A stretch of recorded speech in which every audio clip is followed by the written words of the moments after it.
सभा में आए हुए सभी भक्तजनों, मैं बहुत आभारी हूँ स्वामी जी का, जिन्होंने मुझे इस योग्य समझा कि यहाँ बुलाकर मेरा व्याख्यान कराया जाए।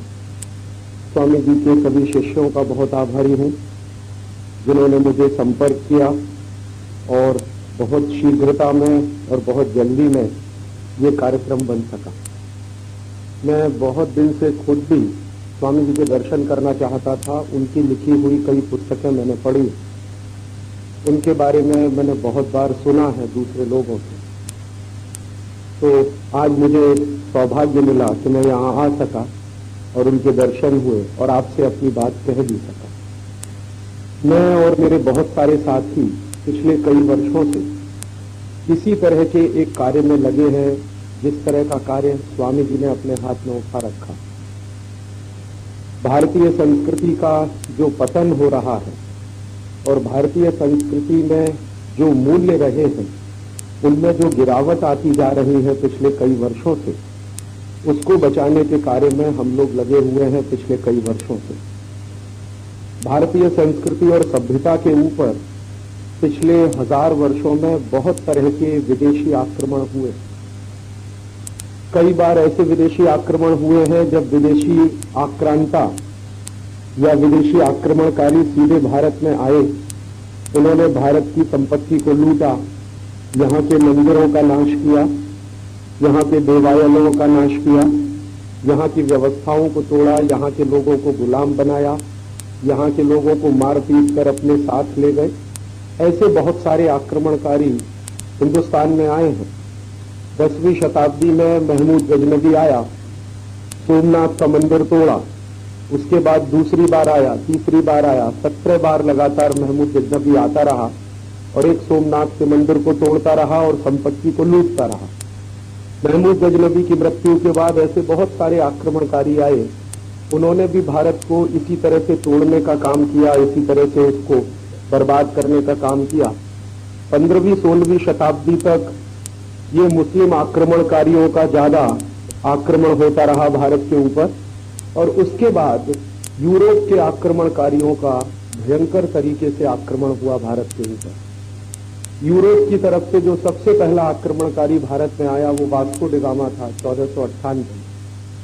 वास्को डी गामा के बाद दूसरे बहुत सारे पुर्तगाली आए, स्पेनिश लोग आए, डच लोग आए, फिर फ्रांसीसी लोग आए, फिर अंग्रेज आए हिंदुस्तान में और ये सिलसिला लगातार चलता ही रहा। कई बार मेरे मन में प्रश्न आता था कि ऐसा क्या था कि जो भारत के ही ऊपर इतने सारे विदेशी आक्रमण हुए, उसका कारण क्या है, उसका रहस्य क्या, ये समझना चाहिए, जानना चाहिए। तो उस दृष्टि से भारतीय इतिहास का बहुत गहराई से अध्ययन करने की कोशिश मैंने की पिछले कई वर्षों में और उस अध्ययन करने के दौरान बहुत सारे दस्तावेज भी इकट्ठे किए मैंने। कुछ 50,000 से ज्यादा दस्तावेज पिछले 10 वर्षों में मैंने और मेरे साथियों ने इकट्ठे किए हैं और उनमें से काफी दस्तावेज विदेशों से लाने पड़े। लंदन नाम का एक शहर है इंग्लैंड में, वहां पर हिंदुस्तान की इतिहास की जानकारी देने वाले लाखों दस्तावेज रखे हुए हैं।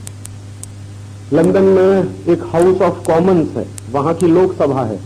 जैसे हमारे देश में दिल्ली में लोकसभा और राज्यसभा है जिसको हम संसद कहते हैं, वैसे ही इंग्लैंड की भी संसद है, इंग्लैंड की भी एक लोकसभा है और राज्यसभा है। तो इंग्लैंड की लोकसभा को हाउस ऑफ कॉमन्स कहते हैं। तो वहां पर एक बहुत बड़ी लाइब्रेरी बनी हुई है, वहां पर एक बहुत बड़ा पुस्तकालय बनाया हुआ है। कई सौ साल पुराना है वो, 1000 साल पुराना है शायद। तो वहां हिंदुस्तान के बारे में लाखों दस्तावेज पड़े हुए हैं। तो उनमें से कुछ 50,000 दस्तावेज हम लोगों ने निकाले हैं पिछले 10 वर्षों। काफी पैसा इसमें हम लोगों ने खर्च किया, लेकिन हमें उसमें काफी सफलता मिली जब इन दस्तावेजों को हम निकाल कर लाए। और इन दस्तावेजों को निकालने के पीछे हमारे मन का उद्देश्य यही रहा कि आखिरकार हम ये समझना चाहते थे कि इस देश के ऊपर इतने सारे विदेशी आक्रमण क्यों हुए, उसका कारण क्या था, और अगर ऐसे विदेशी आक्रमण होते रहे हैं तो कभी आगे भी हो सकते हैं, तो उससे बचने का कोई रास्ता हो सकता है क्या। मैंने ऐसा महसूस किया है पिछले 10 वर्षों में कि अगर किसी समस्या का गहराई से समाधान ढूंढना हो तो उस समस्या का वर्तमान तो ठीक से समझना ही पड़ता है, उसका भूतकाल भी समझना पड़ता है। और भूतकाल और वर्तमान अगर दोनों ठीक से समझ में आ जाए तो फिर उसका भविष्य भी समझ में आने लगता है। तो इस दृष्टि से हमने वो काम किया और उस काम को करने के बाद जो ज्ञान मिला, जो जानकारी मिली, वही मैं आपसे कहने के लिए आया कि पिछले 1000 साल में ये सबसे ज्यादा विदेशी आक्रमण हिंदुस्तान के ऊपर एक तो इसलिए हुए कि हमारा राष्ट्र बहुत समृद्ध था। हमारा राष्ट्र बहुत समृद्ध था, शक्तिशाली था। हमारे राष्ट्र के पास संपत्ति बहुत थी। हमारे राष्ट्र में मूल्य बहुत ऊंचे रहे थे। सांस्कृतिक विरासत हमारी बहुत ऊंची थी। तो विदेशियों को एक तो जलन होती रही हमसे, हमारी संपत्ति के ऊपर उनकी आंख लगी रही, और दूसरा विदेशियों के पास वो कुछ नहीं था जो भारत में था, तो वो उसको लूटकर अपने यहां ले जाने की कोशिश करते थे। तो इसलिए ये सारे के सारे विदेशी आक्रमण होते रहे। विदेशी आक्रमण 1947 में खत्म हो गए ऐसा हम सब लोग मानते हैं, क्योंकि 1947 में भारत आजाद हो गया। 10वीं 11वीं शताब्दी से जो परदेशियों ने भारत में आना शुरू किया, 1947 में 15 अगस्त को हमने मान लिया कि भारत आजाद हो गया, परदेशी आक्रमण अब भारत पर नहीं होते। लेकिन मेरी मान्यता कुछ अलग है।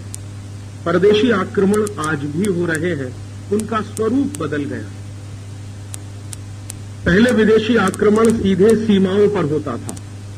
कोई विदेशी आक्रांता आता था, हमारे गांवों को लूट के ले जाता था, मंदिरों को लूटता था, लोगों को मारता था, पीटता था। एक तरीका था ये, लेकिन आज तरीका बदल गया। समय बदल गया है, समय के हिसाब से तरीका बदल गया। आज भी परदेशी आक्रमण होते हैं, लेकिन वो परदेशी आक्रमण मानसिकता में होते हैं, विचार में होते हैं, सांस्कृतिक होते हैं, राजनीतिक नहीं होते, सीमाओं पर नहीं होते हैं, लेकिन आपके देश की सांस्कृतिक व्यवस्थाओं पर होते हैं। और इस समय भी वो भयंकर तरीके से चल रहे हैं। और किस तरह से चल रहे हैं? जैसे कभी अंग्रेजों ने हिंदुस्तान में गुलामी लाने के लिए ईस्ट इंडिया कंपनी को भेजा था, वैसे ही आज हिंदुस्तान में 4000 परदेशी कंपनियां फिर से काम कर रही हैं। और उन 4000 परदेशी कंपनियों का धंधा पूरे भारत में चल सके, इसके लिए भारत सरकार खुद कानून बना रही है। परदेशी कंपनियों का व्यापार बढ़ाने के लिए कानून बनाए जा रहे हैं, उनको मुनाफा हिंदुस्तान में कमाने के लिए कानून बनाए जा रहे हैं, वो मुनाफा कमा के हिंदुस्तान के बाहर ले जाए, उसके लिए कानून बनाए जा रहे हैं।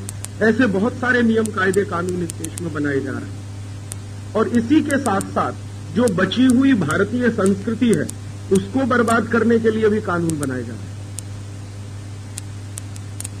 हमारे देश की काफी संस्कृति की बर्बादी तो पिछले 1000 साल में हुई है, लेकिन फिर भी भारतीय संस्कृति में कुछ ऐसे तत्व जिंदा रह गए हैं, कुछ ऐसे मूल्य जिंदा रह गए हैं जो सनातन है, जिनको मारना सबके बस की बात नहीं।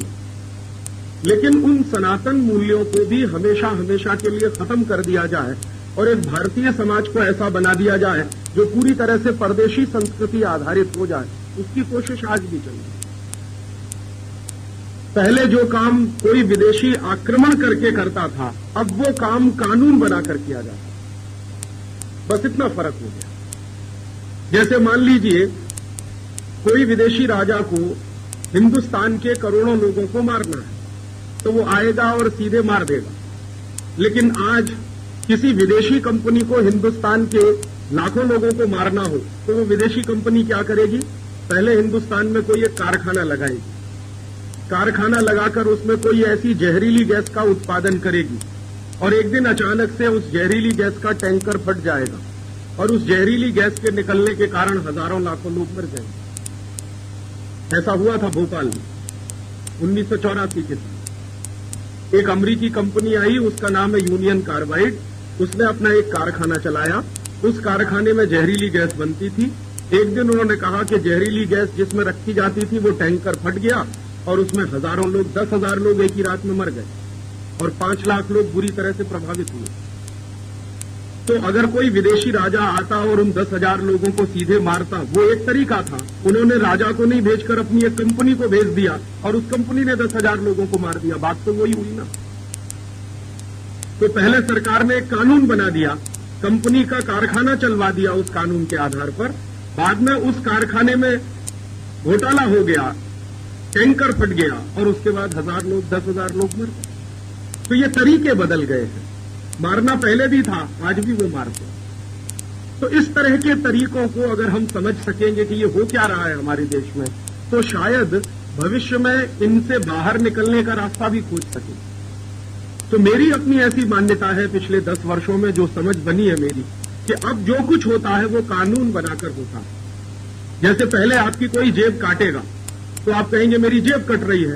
अब सरकार आपकी जेब काटने का कानून बना देगी और तब आपकी जेब काटी जाएगी। तब आप ये नहीं कहेंगे कि जेब कट रही है, सरकार ये कहेगी हम तो कानून का पालन कर रहे हैं। अब उसमें आपकी जेब कट रही है तो कट जाए। थोड़ी देर पहले जो भाई जी बोल रहे थे, एक मैं अंदर से सुन रहा था कि भारत सरकार ने गर्भपात के लिए कानून बना दिया। तो एक तरह के लीगलिटी मिल गई ना। अब बिना पैदा हुए बच्चे को आप आसानी से मार सकते हैं क्योंकि उसका कानून बन गया। पहले कानून नहीं था तो उसको मारने में बहुत सामाजिक प्रश्न खड़े होते थे। अब नहीं है वो सामाजिक प्रश्न। अब तो सरकार बड़े आराम से कहती है कि एमटीपी एक्ट है, मेडिकल टर्मिनेशन फॉर प्रेगनेंसी, एक एक्ट बना दिया है। उस एक्ट के तहत हजारों लोग गर्भपात कराते हैं। सरकार कहती है कि हम तो कानून का पालन करते हैं। यही हो गया ना। सीधे आप उसको मारेंगे अगर किसी बच्चे को, तब तो वो हत्या हो जाएगी। लेकिन एमटीपी के एक्ट के तहत जब आप उसको मारेंगे तो सिर्फ गर्भपात रहेगा, वो हत्या नहीं मानते उसको। क्योंकि अगर उसको हत्या मानना शुरू कर दे तो फांसी की सजा हो जाएगी उसमें। तो जितने डॉक्टर ये एमटीपी कर रहे हैं ये सब फांसी के फंदे पर लटकाए जाएंगे। लेकिन सरकार ने क्या किया कि उसको कानून बना दिया, तो बहुत सारे लोगों का उससे मुंह बंद हो। अगर बिना कानून बनाए ये खेल चलता तो शायद इसमें हंगामा बहुत हो जाता पूरे देश में। लेकिन अब वो कानून बनाकर चलाते हैं तो व्यवस्था तो वैसी ही चलती है जैसे कभी अंग्रेजों के जमाने में चलती, आज भी। तो मैं यही आपसे कहना चाहता हूं कि ये भारतीय संस्कृति के जो जिंदा मूल्य हैं, उन्हीं को नष्ट करने की लगातार साजिश पिछले कई वर्षों से चल रही है। भारतीय संस्कृति का जो सबसे गहरा मूल्य मेरे समझ में आया है पिछले 10 वर्षों में, वो अहिंसा का और बहुत सनातन है। और बहुत सनातन है। क्यों सनातन है? मैंने मेरे बचपन से सीखा इसको। मेरी मां को मैंने कई बार देखा, जब वो झाड़ू लगाती थी घर की सफाई करने के लिए, तो वो इसका ध्यान रखती थी कि कोई चींटी झाड़ू के नीचे ना आ जाए। एक बार मेरी मां को मैंने कहा कि तुम ऐसा क्यों करती है, चींटी अगर मर जाती है तो क्या फर्क पड़ता है? तो उसने कहा पाप लगता। मैंने फिर मेरी मां से इससे ज्यादा पूछने की कोशिश की कि ये पाप क्या होता है, पुण्य क्या होता है। तो उसकी जितनी समझ थी उसने मुझे बताया।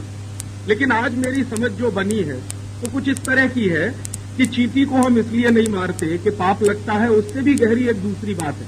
हम सब हिंदू लोग पुनर्जन्म में विश्वास करते हैं।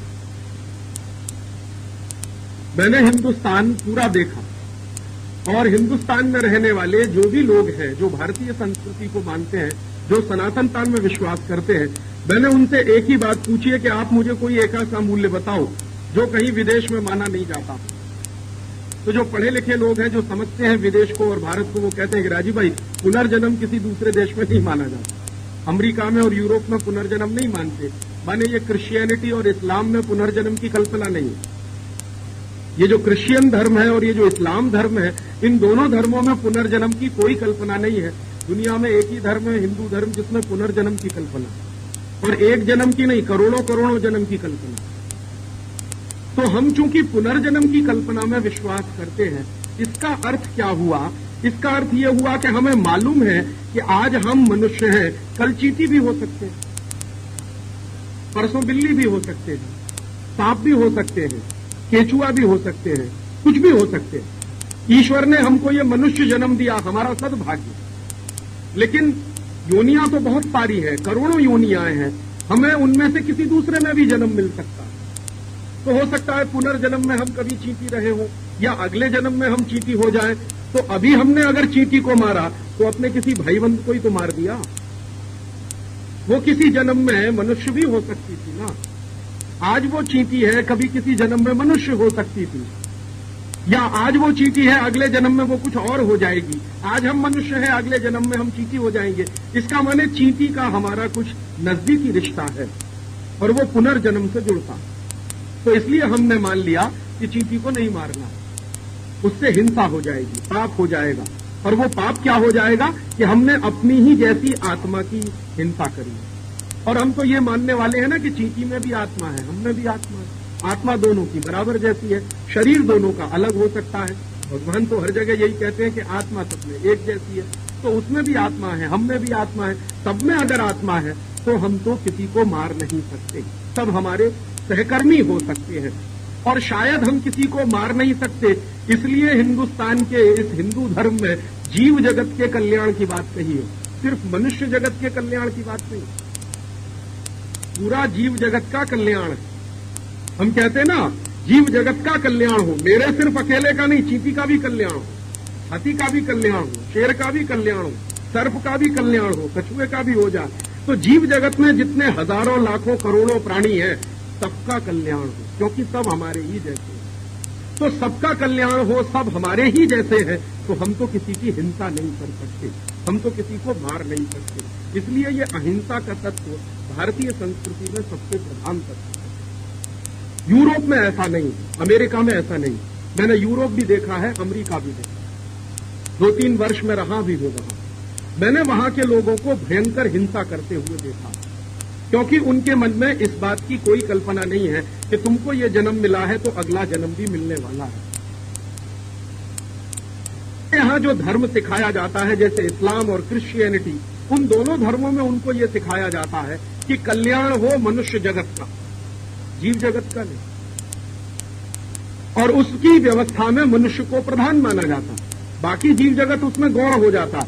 तो मनुष्य प्रधान है, बाकी जीव जगत गौण है, तो वो गाय काट के भी खा लेते हैं, बैल काट के भी खा लेते हैं, घोड़े का मांस भी खा लेते हैं, सुअर का मांस भी खा लेते हैं वो लोग, तो कुत्ते का मांस भी खा लेते हैं बहुत सारे। हाँ, यूरोप में कुत्तों का मांस खा लेते हैं, गाय बैल बकरी का तो खाते ही हैं, कुत्तों का भी मांस खा लेते हैं। उनको कुछ लगता ही नहीं है, उनको नहीं लगता कि मैं जो मांस खा रहा हूं वो मेरे ही जैसे किसी भाई का।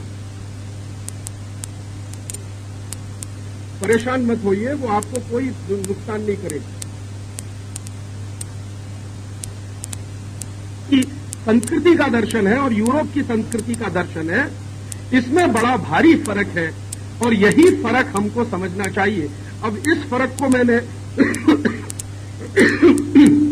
बताने की इसलिए कोशिश की कि अब मैं जो मूल विषय पर आ रहा हूं, गर्भपात पर या गो हत्या के सवाल पर, वो यहां से जुड़ता कि हमारे यहां गो हत्या क्यों नहीं हो सकती, यूरोप में क्यों हो सकती है। क्योंकि हमने तो माना है कि गाय में भी आत्मा है, हम में भी आत्मा है, इसलिए तो हम उसको मार नहीं सकते। यूरोप ने तो माना ही नहीं है कि जानवरों में भी आत्मा होती है। वो तो कहते हैं जानवर तो ये सब हमारे लिए होते हैं, मनुष्य इनको काटकर भी खा सकता है, मनुष्य इनसे काम भी ले सकता है। तो इस्लाम ने ये सिखाया, ईसाईयत ने ये सिखाया, हमारे हिंदू धर्म ने हमको कुछ दूसरी बात सिखाई। जैसी बात उनको सिखाई गई वैसा उन्होंने आचरण करना शुरू कर दिया और उस आचरण के तहत लाखों लाखों गाय मारकर कत्ल किया जाता है। हॉलैंड में गाय का मांस खाया जाता है, ब्रिटेन में भी गाय का मांस खाया जाता है। और उन लोगों ने जो गाय का मांस खाने की लत डाली है, उस लत को पूरा करने के लिए फिर गाय का उत्पादन भी किया जाता है, उसी तरह से जैसे गेहूं का उत्पादन किया जाता है। तो उनको गाय ऐसी चाहिए जिसमें मांस ज्यादा हो, क्योंकि खाना है ना उसको। तो बड़ी गाय बनाना शुरू कर दिया। देखते हैं ना आप, डच गाय आपने देखी होंगी, ब्रिटेन की गाय देखी होंगी, या होलिस्टियन गाय की जो आप कल्पना करते हैं वो हमारी गऊ जैसी तो नहीं है ना, उससे बहुत अलग है। तो इसलिए उसको इतना बड़ा किया बायोटेक्नोलॉजी का इस्तेमाल करके कि ज्यादा मांस पैदा हो जाए, क्योंकि वो खाना है ना उसको, हम तो नहीं कर सकते ना। हमारे लिए तो वो पूज्य है, तो हमारे लिए उसके मांस का तो कोई महत्व ही नहीं है। तो ये चिंतन में नहीं आया हमारे, उनके चिंतन में लगातार यही आता। और फिर दुर्भाग्य हम सबका क्या हुआ कि जो गाय का मांस खाने वाले हैं वो हिंदुस्तान में आ गए 16वीं 17वीं शताब्दी में। डच लोग हिंदुस्तान में आ गए, पुर्तगाली हिंदुस्तान में आ गए, स्पेनिश लोग हिंदुस्तान में आ गए, अंग्रेज हिंदुस्तान में आ गए। तो वो जो कुछ विकृति उनके समाज में थी उसको साथ लेकर आ गए। और 1760 में जब अंग्रेजों की सरकार चलना शुरू हुई भारत में, तो उन्होंने अपने पेट की क्षुधा पूर्ति करने के लिए गाय का कत्ल करवाने का आदेश दे दिया। 1760 में हिंदुस्तान में पहला कत्ल कारखाना खुला बंगाल में, कलकत्ता। जब रॉबर्ट क्लाइव बंगाल का नवाब था, उसने पहला गो मांस पैदा करने के लिए कत्ल कारखाना खोला। तो फिर गाय कटना शुरू हुई। धीरे धीरे गाय कटते कटते अंग्रेजों का पेट भरते भरते गाय की संख्या कम होने लगी। बाद में अंग्रेजों को यह भी समझ में आने लगा कि हिंदुस्तान में ये गाय का कत्ल करने से दो फायदे होते हैं। एक तो हमको मांस मिल जाता है खाने, दूसरा हिंदुस्तान की संस्कृति का भी सत्यानाश होता है। तो अंग्रेजों को तो हमारी संस्कृति का ही सत्यानाश करना था, गुलामी तो लानी ही थी, हमारी संस्कृति का भी सत्यानाश करना था। तो उस संस्कृति के सत्यानाश के लिए फिर उन्होंने गाय का कत्ल कटवाना और तेज किया। तीसरी बात उनको एक दिन और समझ में आ गई कि गाय हिंदुस्तान के पूरे कृषि अर्थव्यवस्था का केंद्र है। तो अगर हिंदुस्तान की कृषि अर्थव्यवस्था को खत्म करना हो तो गाय को खत्म कर दो। तो फिर तीसरी बात यह भी समझ में आई। तो फिर अंग्रेजों ने बड़े बड़े मैकेनाइज्ड स्लॉटर हाउसेज खोलना शुरू कर दिया और अंग्रेजों के जमाने में कुल 300 कत्ल कारखाने हिंदुस्तान में खोले गए, जहां हजारों गायों का कत्ल होता रहा। उनका मांस इंग्लैंड में जाता रहा। अंग्रेजों की फौज जो हिंदुस्तान में रहती थी वो भी उसी मांस को खाती रही। अंग्रेजों के समय में 1760 से लेकर 1947 तक के कुछ दस्तावेज मेरे पास हैं। गो हत्या जो अंग्रेजों ने की है हिंदुस्तान में, उसके बारे में कुछ 500 दस्तावेज मेरे पास है, 500, जो ब्रिटिश पार्लियामेंट से मैंने निकाले। उन दस्तावेजों को मैंने एक दिन सब साथ में रखकर एक जोड़ निकाला कि अंग्रेजों ने कुल कितनी गाय का कत्ल किया। तो 1760 से लेकर 1947 तक 48 करोड़ गोवंश का कत्ल किया।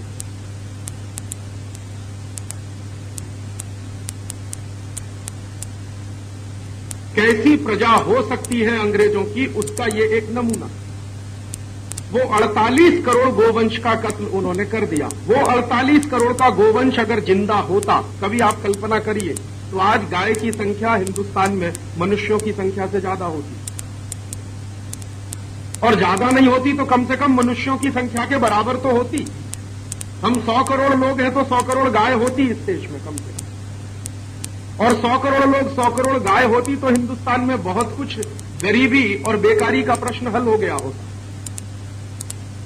क्योंकि गाय दूध तो देती है, उस दूध से आप बहुत कुछ बना सकते हैं, उसकी बिक्री कर सकते हैं, अपनी जीविका चला सकते हैं। उसके बाद उसका गोबर भी निकलता है, उसमें लक्ष्मी बसती है, उसको खेत में डालकर अन्न पैदा करने के काम में ला सकते हैं।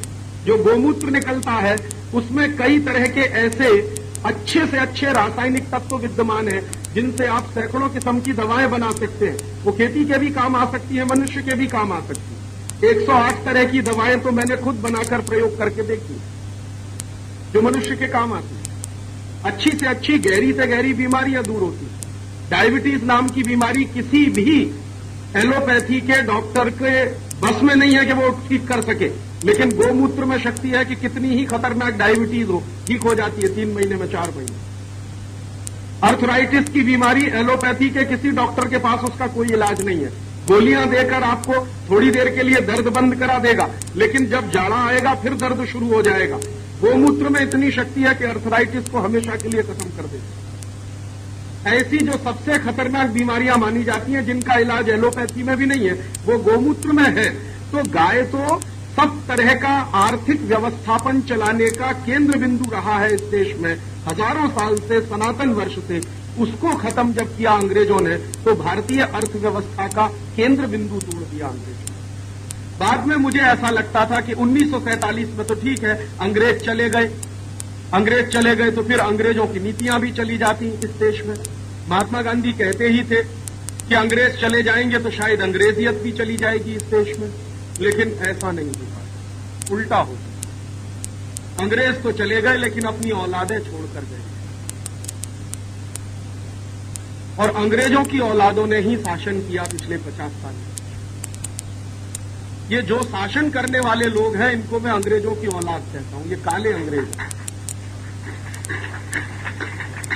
आप पूछोगे क्यों कहते हो राजीव भाई आप इनको? मैं इसलिए कहता हूं कि अंग्रेज जब हिंदुस्तान छोड़कर गए थे तो 300 कत्ल कारखाने थे। ये अंग्रेजों की औलादों के शासन में 36,000 कत्ल कारखाने हुए।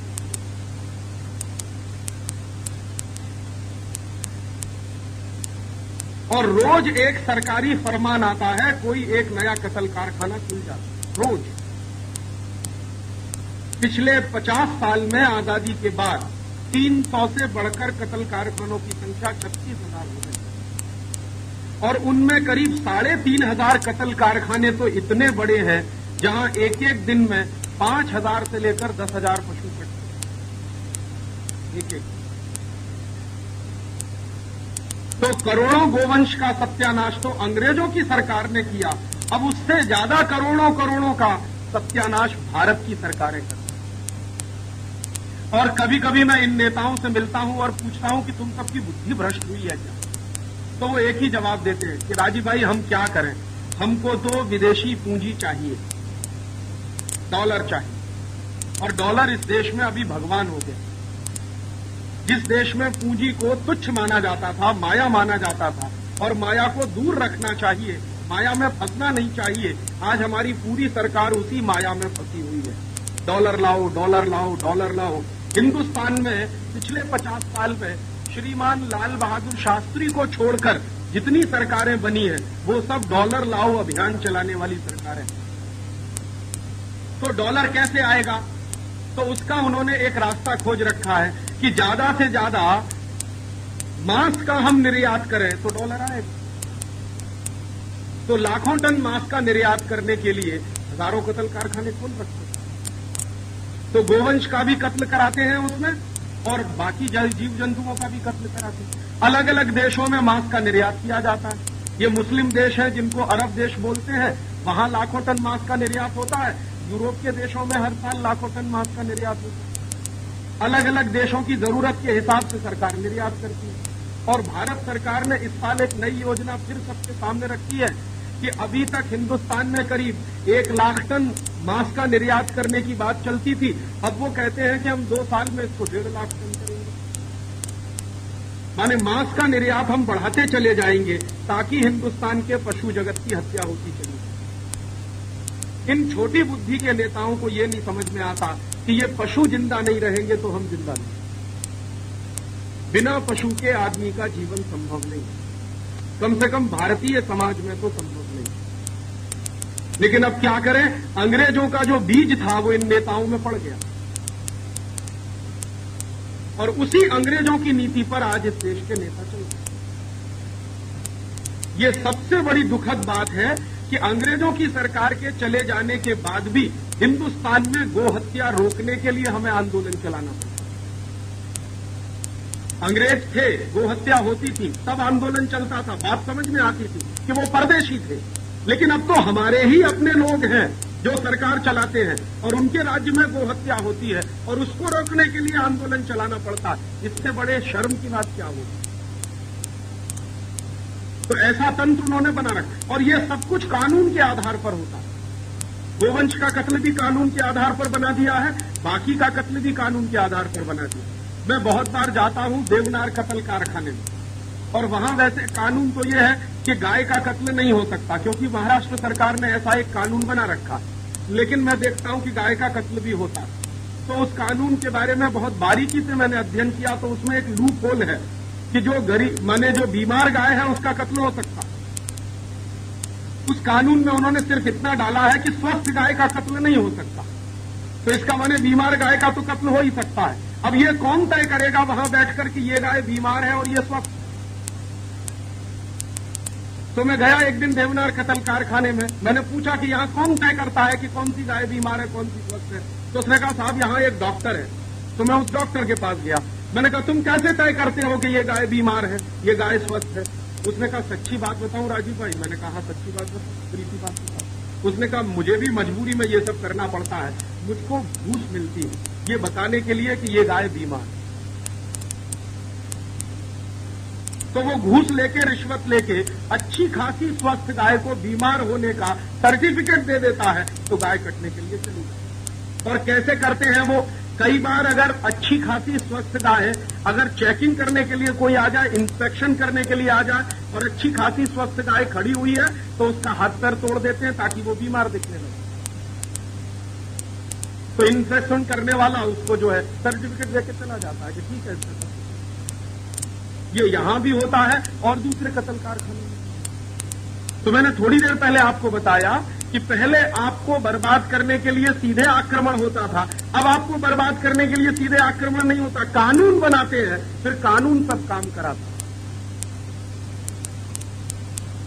और जब ये गाय का कत्ल हो सकता है इस देश में इस बड़े पैमाने पर, तो फिर बच्चों का भी कत्ल हो सकता है।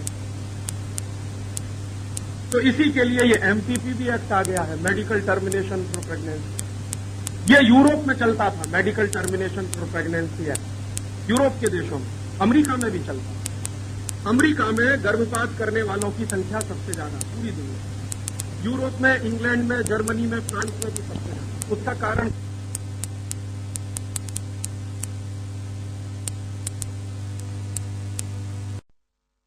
अमेरिका में भी चलता है। अमेरिका में गर्भपात करने वालों की संख्या सबसे ज्यादा पूरी दुनिया, यूरोप में, इंग्लैंड में, जर्मनी में, फ्रांस में भी सबसे ज्यादा। उसका कारण क्या? उसका कारण सबसे बड़ा यह है कि वहां बिना शादी के बहुत सारे बच्चे पैदा होते हैं। और बिना शादी के बच्चे पैदा क्यों होते हैं वहां पर? उसका सबसे बड़ा कारण यह है कि वहां परिवार नाम की कोई चीज नहीं। हिंदुस्तान में रहते हुए और फ्रांस में रहते हुए जो मुझे सबसे बड़ी चीज महसूस हुई, यूरोप के और भी देशों में रहते हुए मुझे जो सबसे बड़ी चीज महसूस हुई कि वहां परिवार नहीं होता है, बाकी सब होता है। वहां परिवार ही होता है, बाकी कुछ हो या ना हो। तो हमारे यहां चूंकि परिवार की कल्पना है ना, तो परिवार तो समाज में से निकलता है। तो फिर पारिवारिकता को चलाने के लिए समाज ने बहुत सारे नियम बना रखे हैं। उनमें से एक नियम है वर्जना का, संयम का, कि जब तक आपका परिवार ना बसे तब तक आप शारीरिक संबंधों से बचें। माने शारीरिक संबंध तभी इस देश में करने की आपको परमिशन दी जाती है जब आप गृहस्थ हो जाएं। बाकी तो ब्रह्मचारी ही रहना पड़ता है जीवन। ब्रह्मचारी माने संयम का जीवन बिताना पड़ता है। यूरोप में तो ऐसा नहीं होता, वहां तो 11-12 साल की लड़कियां मां बनती हैं। आप सुनते आश्चर्य करिए। मैं एक बार डेनमार्क नाम के देश में था, 1991 के साल की बात है। तो डेनमार्क की संसद में बड़ी बहस चल रही थी उस समय, और बहस ये चल रही थी कि लड़कियों को मां बनने की सबसे कम उम्र क्या रखी जाए। ये बहस चल रही थी डेनमार्क की संसद। और वो 3 महीने बहस चलने के बाद उन्होंने फैसला किया कि सबसे कम उम्र में मां बनने की लड़की की क्षमता 14 साल में विकसित हो जाती है, तो 14 साल की उम्र को मां बनने की उम्र घोषित कर दिया है। तो वहां 14 साल की लड़की मां बन सकती है, लेकिन जरूरी नहीं है कि उसकी शादी हो गई हो। तो बिना शादी के मां बनती है तो फिर संकट आता है, बच्चे को पालेगी कैसे? तो या तो एबॉर्शन करो या तो अनाथ आश्रम में बच्चे को दान करो। तो परिवार नहीं होने से और पारिवारिकता नहीं होने से उन यूरोप के देशों में एक बहुत राक्षसी संस्कृति का विकास हुआ। और वो राक्षसी संस्कृति यही है कि या तो बच्चा पैदा होने मत दो, और अगर हो जाए तो उसको अनाथ आश्रम में दे आओ, क्योंकि पालना आपके लिए संभव नहीं है। और वहां क्या हुआ है, स्त्री और पुरुष सिर्फ शारीरिक संबंधों तक सीमित है, आत्मा की कोई बात नहीं होती है, क्योंकि वो मानते ही नहीं कि आत्मा होती भी है। हमारे यहां पति पत्नी का मिलन आत्मिक मिलन भी माना जाता है, उनके यहां तो सिर्फ शारीरिक होता है। तो सिर्फ शरीर तक सीमित हो गया है वहां का पूरा समाज। तो ये शरीर से पैदा हुई समस्याएं हैं, और उन समस्याओं का समाधान ढूंढने के लिए उन्होंने एक और गलत रास्ता अपनाया है। उसमें से एक रास्ता है ये मेडिकल टर्मिनेशन फॉर प्रेगनेंसी। ये वहां से निकला यूरोप में, और बड़े पैमाने पर प्रचारित हुआ। फिर धीरे धीरे हिंदुस्तान में भी आ गया। मैंने बताया ना कि हिंदुस्तान के नेता तो अंग्रेजों की औलादे हैं। उनको क्या लगता है जो अमेरिका में होता है वो हिंदुस्तान में भी होना चाहिए। जैसे ही वहां एमटीपी एक्ट पारित हुआ, तभी से हिंदुस्तान के नेताओं ने चर्चा करना शुरू कर दिया कि हिंदुस्तान में भी इसको पारित करो। यूरोप के देशों में जैसे ही एमटीपी एक्ट आया, उन्होंने भी कहना शुरू कर दिया कि इसको हिंदुस्तान में भी कराओ। तो करा दिया उन्होंने हिंदुस्तान। और अब हालत यह है कि जिस तरह से गोवंश का कत्ल हो रहा है, वैसे मनुष्य जाति का, नारी जाति का भी कत्ल। जगह जगह हॉस्पिटल खुल गए क्योंकि कानून बन गया। पहले कानून नहीं था तो चोरी छुपे होता होगा, कम पैमाने पर होता होगा। जैसे ही कानून बना तो बहुत बड़े पैमाने पर शुरू हो गया, और बाकायदा उसका विज्ञापन होता है, क्योंकि वो तो दुकान चलती है ना जैसे कोई परचूनी की दुकान चलाता है कि तेल खरीद ले जाओ मेरी दुकान से, चावल खरीद ले जाओ मेरी दुकान से, गेहूं खरीद ले जाओ मेरी दुकान से, वैसे ही दुकान चल रही है गर्भपात की कि आओ मेरी दुकान पे गर्भपात करा के जाओ। और आप मुंबई में कभी घूमेंगे, मेरा खून जलता है जब मैं मुंबई जाता हूं, वहां की रेलगाड़ियों में स्टिकर लगाए जाते हैं बड़े बड़े कि आइए और 150 रुपए में छुटकारा पाइए, ये उस पर लिखा हो। और हमारे ये बेवकूफ नेताओं ने कानून कैसे बनाए हैं, कानून कुछ इस तरह के बनाए हैं कि हमारे देश में अगर कोई बच्चा पैदा हो जाए उसके बाद उसकी हत्या की जाए तो उसको तो कहते हैं हत्या, लेकिन पैदा होने के पहले मार दें तो उसको कहते हैं गर्भपात। हत्या तो दोनों, एक गर्भपात है एक हत्या, ये कहते हैं हत्या तो दोनों है। सारे डॉक्टर जानते हैं दुनिया के कि 2-3 महीने के गर्भ ठहरने के बाद ही बच्चे में जान पड़ जाती है, तो आप उसको मार रहे हो तो हत्या ही कर रहे हो। लेकिन गर्भ के अंदर करें तो वो हत्या नहीं है, गर्भ के बाहर करें तो हत्या है। तो सारे डॉक्टर जो गर्भ के अंदर हत्या करते हैं वो हत्यारे नहीं कहलाते, वो डॉक्टर कहलाते। और उसी बच्चे को गर्भ के बाहर लाकर मारे तो उनको हत्यारा कहते। हत्यारे तो दोनों हैं, एक डिग्री होल्डर है दूसरा सुपारी होल्डर है, इतना ही तो फर्क है ना। वो डिग्री लेकर हत्याएं करता है, दूसरा सुपारी लेकर करता है। 10,000 की सुपारी दी जाती है, 20,000 की सुपारी दी जाती है, 50,000 की सुपारी तो दोनों ही लेते हैं। बस फर्क इतना है कि डिग्री होल्डर कम सुपारी लेता है, 150 रुपए की सुपारी में कर देता है, और जो पेशेवर हत्यारा है वो 10,000 की सुपारी लेता है। सुपारी तो दोनों ही लेते हैं।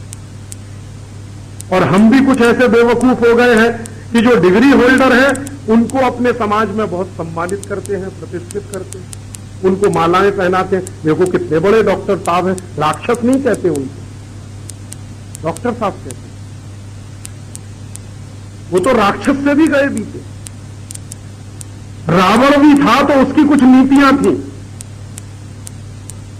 लेकिन इनकी तो कुछ भी नीति नहीं, ये तो रावण से भी गए बीते। हमने समाज में उनको प्रतिष्ठा देना शुरू कर दिया, और पढ़े लिखे परिवारों ने अपने अपने बेटा बेटियों को वो बनाने के लिए कसरत करना शुरू कर दिया कि मेरा बेटा डॉक्टर, मेरी बेटी डॉक्टर। ये नहीं कहते कि मेरा बेटा राक्षस, मेरी बेटी राक्षस।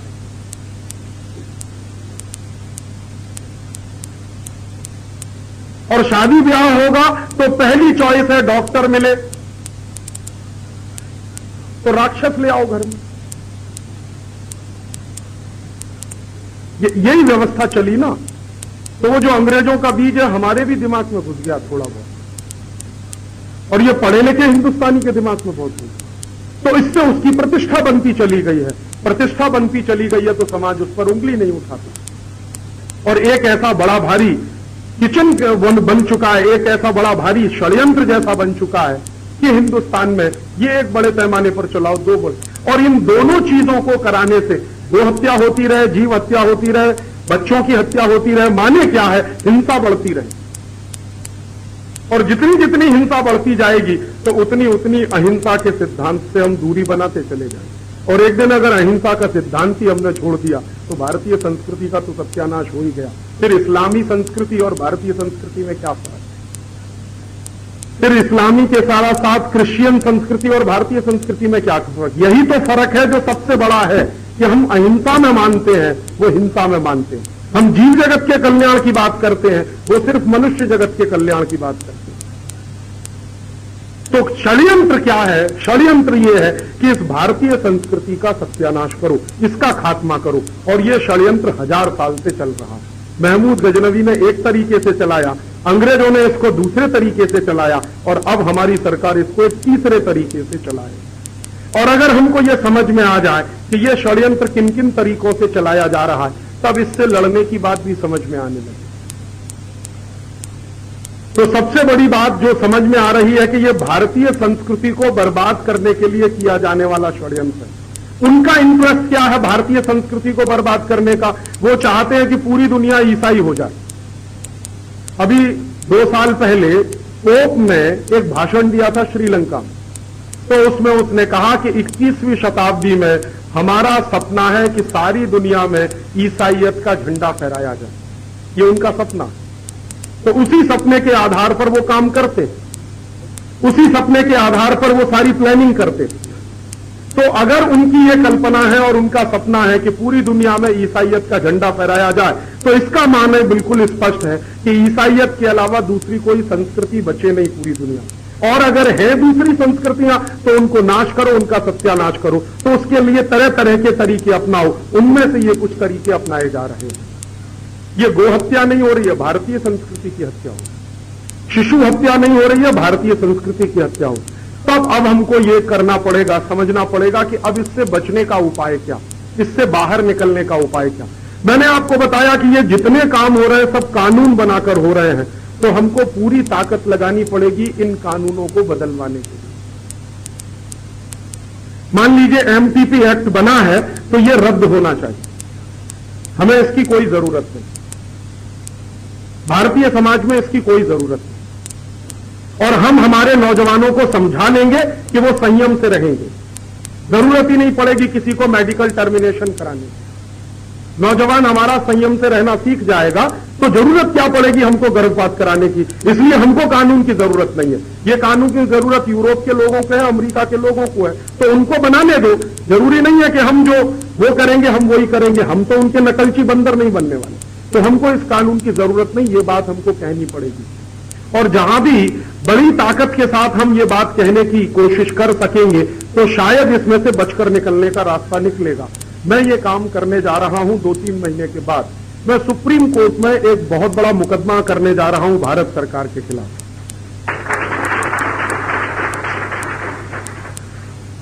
हिंदुस्तान की सर्वोच्च अदालत में भारत सरकार के खिलाफ मैं यही मुकदमा करने जा रहा हूं कि कौन कौन से कानूनों की हमको जरूरत है, कौन से कानूनों की हमको जरूरत नहीं। जैसे ये गाय की हत्या करने के लिए कानून बना रखा है, शिशुओं की हत्या करने के लिए कानून बना रखा है, ऐसे हिंदुस्तान की सरकार ने 3735 कानून बना रखे हैं जो भारतीय संस्कृति का सत्यानाश करते। ऐसे 3735 कानून है। 2 कानूनों का जिक्र मैंने किया आपको, ऐसे 3735 कानून। तो ये सारे के सारे 3735 कानूनों को रद्द करना है। हमें इन कानूनों की कोई जरूरत नहीं है। अंग्रेजों को जरूरत थी लेकिन हमें नहीं है। यूरोप को जरूरत होगी वो करें, अमेरिका को जरूरत होगी वो करें, हमको इनकी जरूरत नहीं है। तो जब जरूरत है ही नहीं तो वो कानून क्यों चले? और कानून चलता है तो उसी से रास्ता बनता है ये सब करने का। तो कानून खत्म करो पहले। तो इसके लिए हम सुप्रीम कोर्ट में मुकदमा करने जा रहे हैं। शायद अगस्त-सितंबर तक हमारा मुकदमा होगा सुप्रीम कोर्ट में। लेकिन इस मुकदमे में ताकत पड़े और इस मुकदमे के बारे में सुप्रीम कोर्ट के जज को यह लगे कि यह कुछ ऐसा मामला है जिसमें करोड़ों हिंदुस्तान की जनता शामिल है। यह किसी एक राजीव दीक्षित का मामला नहीं है। मैं ऐसा चाहता हूं कि जिस दिन यह मुकदमा जाए तो हिंदुस्तान के उस जज को पता चल जाए कि यह मामला करोड़ों लोगों का है, माने करोड़ों लोग इसमें शामिल हैं। और यह बात हम उनको समझा सकें सुप्रीम कोर्ट वालों को, तो उसके लिए हमने क्या किया है कि 1 करोड़ लोगों से हस्ताक्षर लेकर उनका एफिडेविट सुप्रीम कोर्ट में लगाने का फैसला किया। अभी तक सुप्रीम कोर्ट में जितने मुकदमे होते हैं उसमें 1 पार्टी होती है या 2 पार्टी होती है, 1 व्यक्ति होता है, 2 व्यक्ति होता है।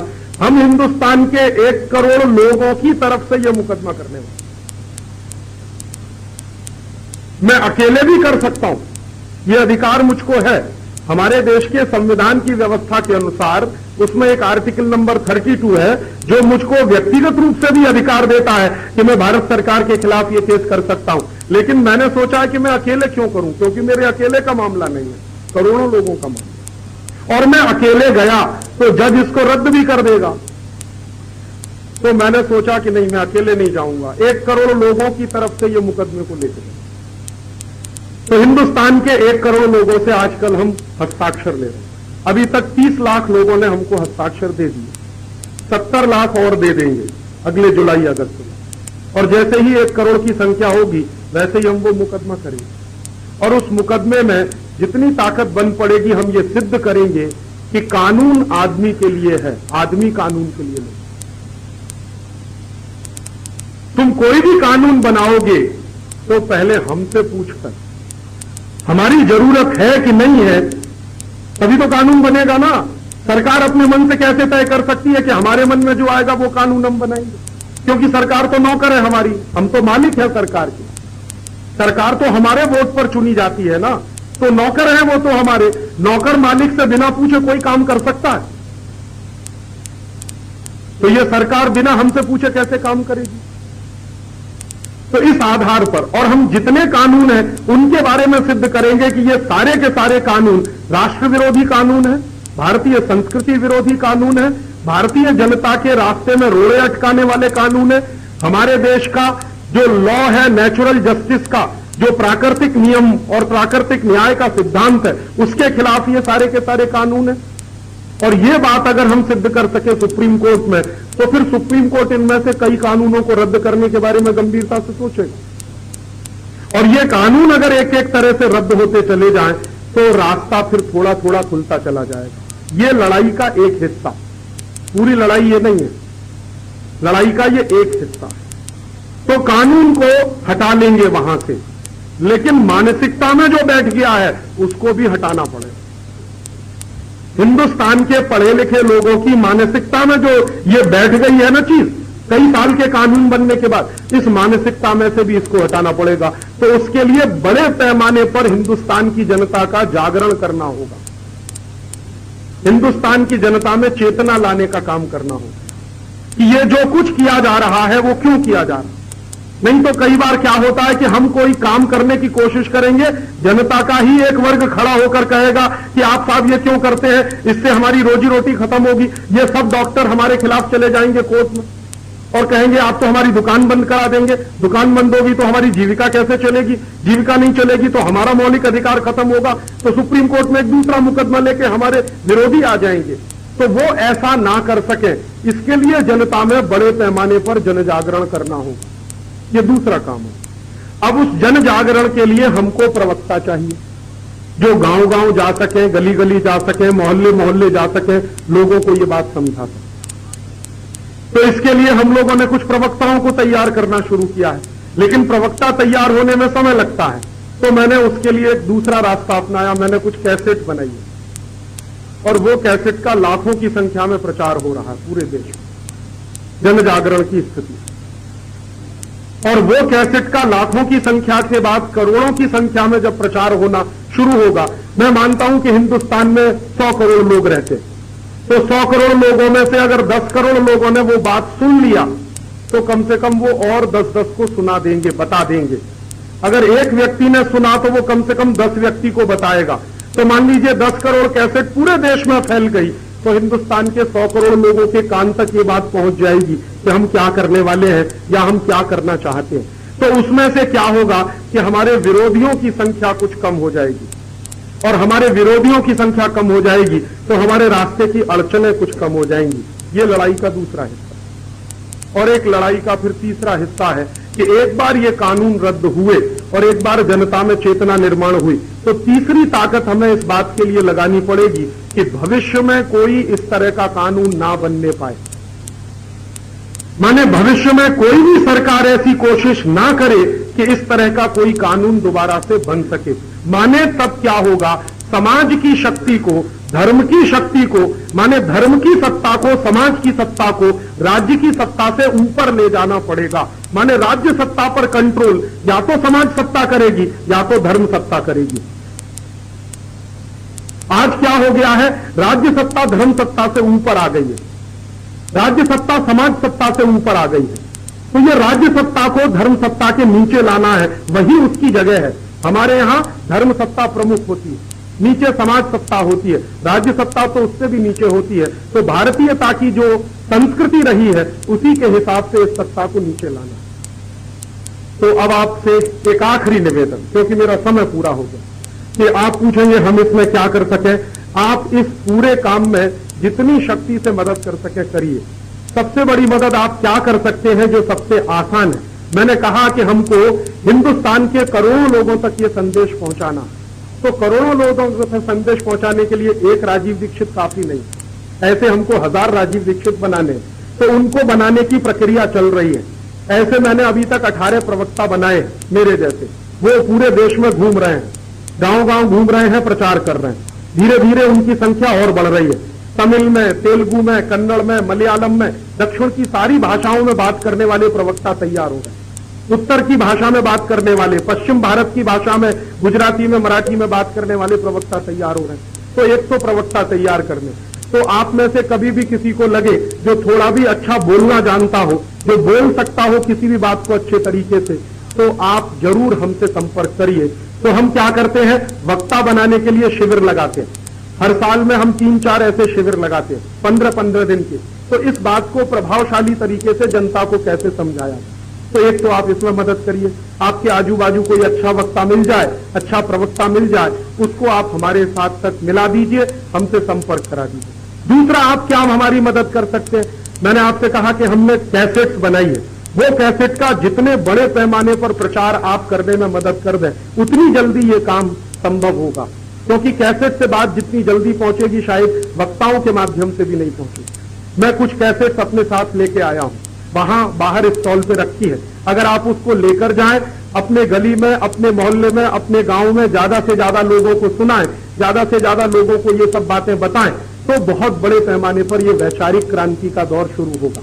और एक तीसरा और आखिरी तरीका कि इन सब प्रश्नों पर गंभीरता से ताकत बनाने के लिए गांव गांव, नगर नगर, गली गली संगठन खड़े किए जाए। इन प्रश्नों का हल ढूंढने के लिए, समाधान ढूंढने, कहीं तालुका स्तर का संगठन हो, तहसील स्तर का हो, गांव स्तर का हो, ग्राम पंचायत स्तर का हो, जिले स्तर का हो, प्रदेश स्तर का हो, राज्य स्तर का हो, तो जगह जगह बड़ी मात्रा में संगठन खड़े किए जाएं और उस संगठन में पूरा समय दान करने वाले लोगों की भर्ती की जाए। क्योंकि हमें 2-3 तरह के लोग चाहिए।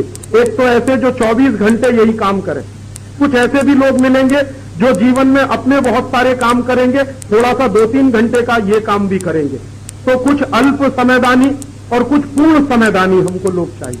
तो पूर्ण समयदानी लोगों की भर्ती करनी है, अल्प समयदानी लोगों की भर्ती करनी है, और फिर तीसरे ऐसे लोग मिलेंगे जो धंधा करते होंगे, दुकान चलाते होंगे, व्यापार करते होंगे, लेकिन उनसे भी हम कहेंगे कि कम से कम 1 घंटा रोज का अपने जीवन का इस काम के लिए दान करो, समय दान करो। बड़े से बड़ा दान समय दान करो इस समय। तो ज्यादा से ज्यादा समयदानी लोग इस काम के लिए मिलने लगेंगे तो शायद एक बहुत बड़े पैमाने पर यह काम हम कर सकेंगे। और एक अंतिम निवेदन के साथ मैं आपसे ये कह रहा हूं कि अगर हम सब लग जाएंगे संकल्प के साथ तो इसको जरूर कर लेंगे।